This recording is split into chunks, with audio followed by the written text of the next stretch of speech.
صلی اللہ علیہ وسلم۔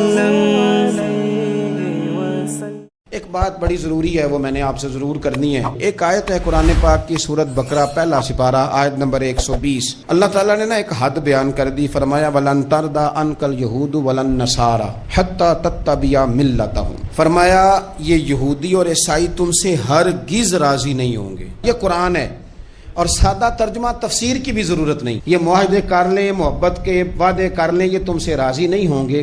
کب راضی ہوں گے؟ حتی تتبع ملتہم، یہاں تک کہ تم ان کے دین کی پیروی کرنے لگ جاؤ۔ میرا جب پہلی دفعہ پاسپورٹ بنا تو میں نے سارا پڑھا، کتابیں پڑھنے کا شوق تھا شروع سے۔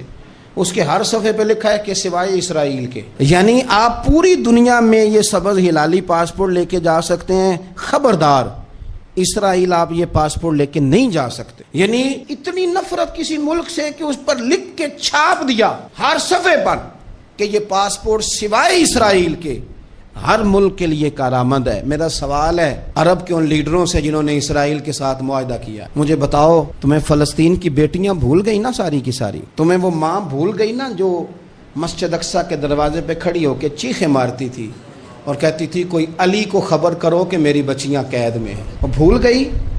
تمہیں وہ بہن بھول گئی نا جس پر شراب کی بوتل انڈیلتے تھے اسرائیل کے فوجی؟ وہ آپ کو ابھی بھی ویڈیو مل جائے گی۔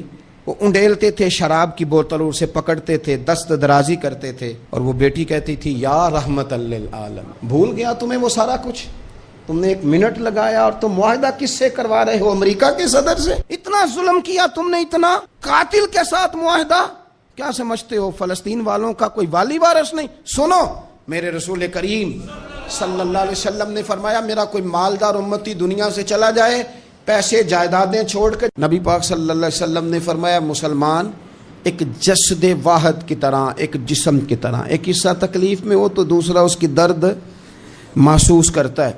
انسان کے وجود کے اندر سب سے قیمتی اس کا دماغ ہوتا ہے، اسی سے سوچتا ہے، اسی سے وہ عمل کرتا ہے، اسی سے منصوبہ بندی کرتا ہے، اسی سے وہ مومن ہوتا ہے، اسی سے معاذ اللہ کافر ہوتا ہے۔ اور وجود کے اندر جس کو درجے کے لحاظ سے بولنے میں بعض اوقات کم درجہ سمجھا جاتا ہے وہ پیر ہوتے ہیں۔ اور تو میری ٹھوکر کے بھی قابل نہیں، میں تجھے جوتے کی نوک پہ، پیر کی نوک پہ بھی نہیں سمجھتا۔ ہم یہ کہتے ہیں محاورتاً کہ تو پیروں کے قابل بھی نہیں، یعنی سب سے اعلیٰ درجہ دماغ کو دیا، دل کو دیا، اور سب سے ہلکا درجہ پاؤں کو دیا۔ لیکن مجھے بتلائیے گا اگر کبھی پاؤں کی سب سے چھوٹی انگلی، چھنگلیا، چیچی، اس پہ اگر کبھی زخم لگ جائے تو جسم کا سب سے اعلیٰ حصہ دماغ ہے، دماغ نے کبھی یہ کہا ہے کہ چھوڑو یہ تو سب سے نچلا درجہ ہے، نہیں جانا ڈاکٹر کے پاس، اتنا ٹائم کہاں ہے، رہنے دو، چھوٹی سی تو انگلی ہے، خیر ہے؟ ایسا کبھی ہوا ہے؟ دماغ فوراً کہتا ہے کہ باقی کام بعد میں کریں گے، پہلے ڈاکٹر کا پتہ کرو، اس کو مرہم پٹی کراؤ، کیونکہ اسے پتہ ہے کہ اگر یہاں درد رہی تو باقی جسم میں بھی درد رہے گی۔ اور یہ بھی پتہ ہے دماغ کو کہ اگر میں نے یہاں علاج نہ کرایا انگلی کا تو کہیں پیر بھی سارا زخمی نہ ہو جائے، اور اگر پیر کا علاج نہ کرایا تو ٹانگیں اور باقی وجود تک بھی زخم نہ آ جائے۔ لہذا دماغ جلدی فیصلہ کرتا ہے، ٹیسٹ کرانے کا، چیک اپ کرانے کا، دوائی لینے کا، مرہم پٹی کا۔ اور میرے بھائی مسلمان ایک وجود کی طرح ہے۔ یہ تو ہو سکتا ہے کچھ مسلمان ملک غریب ہوں اور کچھ کے پاس تیل کے کنویں ہوں، کچھ کے پاس سونے کے پہاڑ ہوں، یہ تو ہو سکتا ہے کہ بعض اوقات یہ وہ سمجھ لیں کہ ہم اعلیٰ درجے کے ہیں، لیکن یہ یاد رکھیں اگر ایک جسم کی طرح ہیں، سوچتے ہیں اور ہیں، کیونکہ نبی پاک نے فرمایا ہے، اگر اس طرح سوچتے ہیں تو پھر میرا خیال ہے کہ جس طرح تیل کے کنویں والے کو اپنی درد ہوتی ہے نا، سونے کے پہاڑوں والے ملک کو جس طرح اپنی درد ہوتی ہے نا، اس طرح اسے کسی کو بھیکارت کی نظر سے دیکھنا نہیں چاہیے، چونکہ جسد واحد ہے۔ اور جسد واحد میں اگر کوئی درجہ بڑا بھی رکھتا ہو کہ جناب ہمارے پاس ایک بڑی جگہ ہے، متبرک جگہ ہے، ہم بڑے ہیں، تو آپ بڑے ہیں، لیکن بڑا دماغ ہی یہ فیصلہ کرتا ہے کہ بھائی وہ چھوٹا سا پیر کا حصہ زخمی ہے، جلدی کرو علاج کراؤ، لیکن بڑے دماغ والا کہے کہ میرا گھر تو محفوظ ہے۔ معراج کی بات کرنے کا تو اب وقت آیا ہے، اس لیے کہ معراج کا سارا واقعہ تو مسجد اقصیٰ کے گرد گھومتا ہے۔ سبحان الذی اسریٰ بعبدہ لیلا من المسجد الحرام الی المسجد اقصی، حضور نے معراج کی رات مسجد اقصی میں نماز پڑھائی تھی، اور ایک بار پھر سے طیبہ سے فلسطین میں آ، راستہ دیکھتی ہے پھر مسجد اقصی تیرا۔ ایک بار حضور گئے تھے مکے سے مسجد اقصی، اور پھر حضور فرماتے ہیں جب میں واپس گیا نا تو کفار نے جو کہ مسجد اقصی دیکھی ہوئی تھی تو مجھ سے پوچھنا شروع کر دیا کہ مسجد اقصی کی کھڑکیاں کتنی ہیں، دروازے کتنے ہیں، پلر کتنے ہیں۔ جب انہوں نے سوال جواب کیے تو حضور فرماتے ہیں کہ رب کریم نے مسجد اقصی کو اٹھا کے میرے سامنے رکھ دیا، میں دیکھتا جاتا تھا، بتاتا جاتا تھا، کہہ لوں بات کر لوں۔ ایک دفعہ حضور مکے سے مسجد اقصی آئے، اور ایک دفعہ مسجد اقصی میرے نبی کی زیارت کے لیے مکے گئی، حضور کی زیارت کے لیے مکہ شریف گئی۔ اور میرے نبی تو صرف کسی چیز کی طرف ایک دفعہ دیکھ لیں تو وہ رحمت کے پھول کھلتے ہیں۔ مسجد اقصی کی طرف منہ کر کے 17 مہینے میرے نبی نے نماز پڑھی ہے۔ مسلمانوں پتہ ہی کوئی نہیں، ہماری خبریں ہی اور ہیں، ہمارا درد ہی اور ہے، ہمیں پتہ ہی نہیں بم کہاں برس رہے ہیں، ہمیں یہ خبر ہی نہیں۔ اور میں اس دور میں تقریریں کر رہا ہوں جہاں سوتوں کو جگانا نہیں پڑتا، جاگتوں کو جگانا پڑتا ہے۔ سیانے لوگوں کو سمجھانا ہمارے ذمہ لگ گیا، کیا کریں؟ اس قوم کو سکھانا پڑتا ہے جسے پتہ سارا ہے، لیکن جان بوجھ کے آنکھیں ہماری بند ہیں۔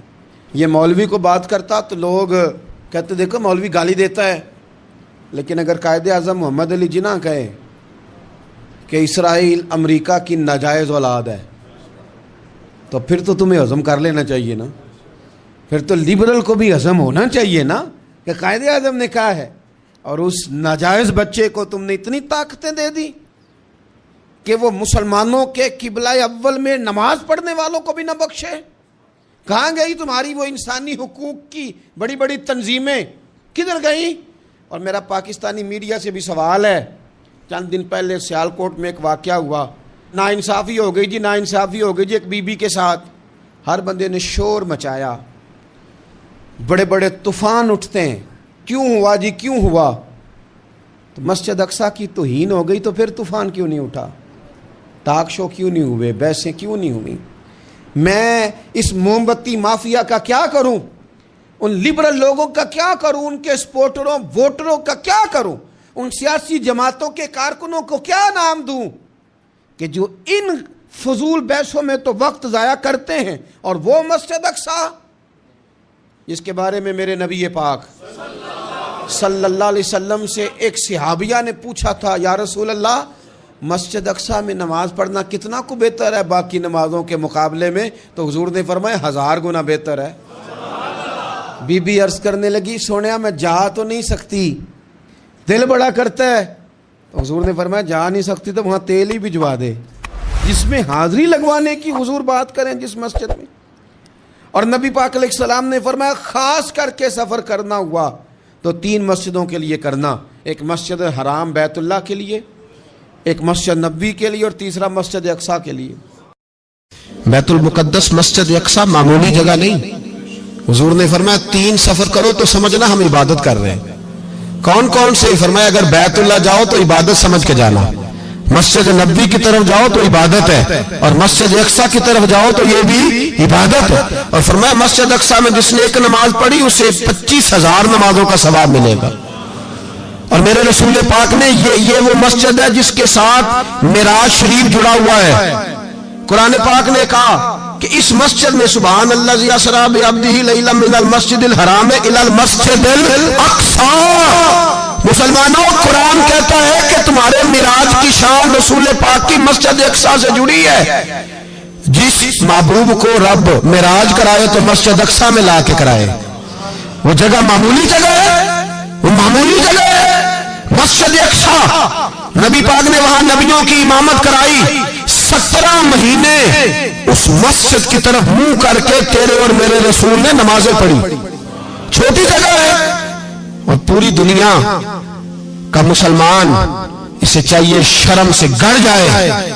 ایک امریکہ کا صدر بول کے کہتا ہے کہ اسرائیل کو اجازت ہے اسے دارالحکومت بنائے، اور مسلمان حکمران بیان دے رہے ہیں ظالموں لٹیروں